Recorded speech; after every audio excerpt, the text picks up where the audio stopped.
Je vais vous présenter quel est l'intérêt de cette définition. Alors ça, ce n'est qu'une définition qu'il faut avoir compris, mais comment on utilise ça? D'accord? Alors on va passer à la partie suivante, et on va discuter de ce qu'on appelle le critère d'évolution spontanée d'un système chimique. Ce qui est intéressant pour un chimiste, c'est de savoir s'il va mélanger certains réactifs, est-ce que une réaction chimique va se produire entre ces différentes espèces chimiques. Okay?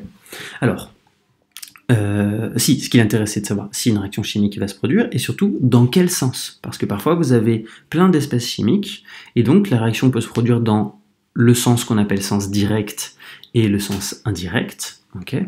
Le sens direct, c'est le sens comme ça de la flèche, le sens indirect, c'est celui-ci. Okay. Et bien pour ça, il vous suffit de calculer le quotient de réaction initial, ou le quotient de réaction de votre système à un instant t, et de le comparer à la constante de réaction K standard, qui sera en général donnée par l'énoncé. Et ça vous permet de prévoir le sens d'évolution spontanée du système chimique. Si Q est plus petit que K standard, alors le système a tendance à évoluer dans le sens direct, c'est-à-dire une flèche comme ça.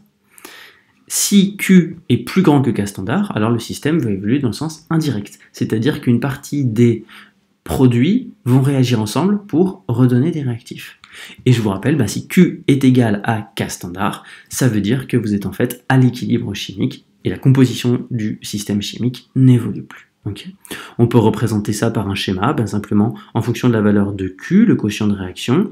Si votre quotient de réaction initial, qu'on a noté Q0, est inférieur à K standard, et bien ce qui se passe, c'est que la réaction s'effectue dans le sens direct. Okay. Et donc, ce qui va se passer, c'est que votre quotient de réaction va augmenter au cours du temps. L'avancement de la réaction augmente, et puis ça s'arrête quand le quotient de réaction vaut K standard. Okay. Puis inversement, si votre quotient de réaction initial, Q0 ici, est plus grand que K standard, et bien ce qui se passe, c'est qu'on va dire que dans ce cas-là, l'avancement de la réaction va devenir négatif. Simplement, les produits se transforment en réactifs jusqu'à atteindre l'équilibre. Ok ?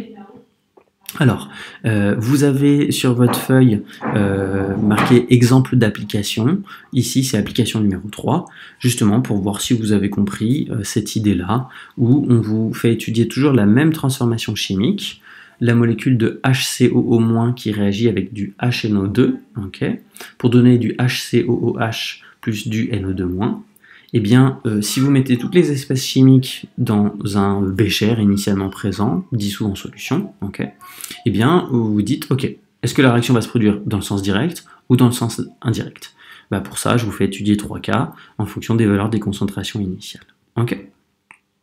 Bon, et bien écoutez, voilà, pour information, je vous ai mis, ce que vous n'avez pas sur votre feuille, mais que vous pouvez recopier, un petit peu de vocabulaire utile pour le chimiste, la notion de réaction totale versus réaction limitée, réaction thermodynamiquement favorisée, tout ça sont des choses que vous allez reprendre surtout en deuxième année, mais qu'il est important de maîtriser en première année. Okay. Et puis enfin, quelques petits liens web d'animation, si ça vous intéresse, avec présentation de divers exemples sur cette vidéo qui est là. Voilà, écoutez, n'hésitez pas si vous avez des questions, d'accord? Vous pouvez recopier ça sur votre feuille, et puis ça vous aidera à faire l'exercice 4 ou 3 du DM. Donc si je vous montre le DM, ok, tout à la fin, je vous ai mis un exemple de transformation d'oxydoréduction où vous pouvez un peu appliquer tout ça. Voilà. Encore une fois, n'hésitez pas à poser des questions, ok? Je vous aiderai, je vous guiderai sans souci. Et puis surtout, je vous souhaite de passer de bonnes vacances. Voilà.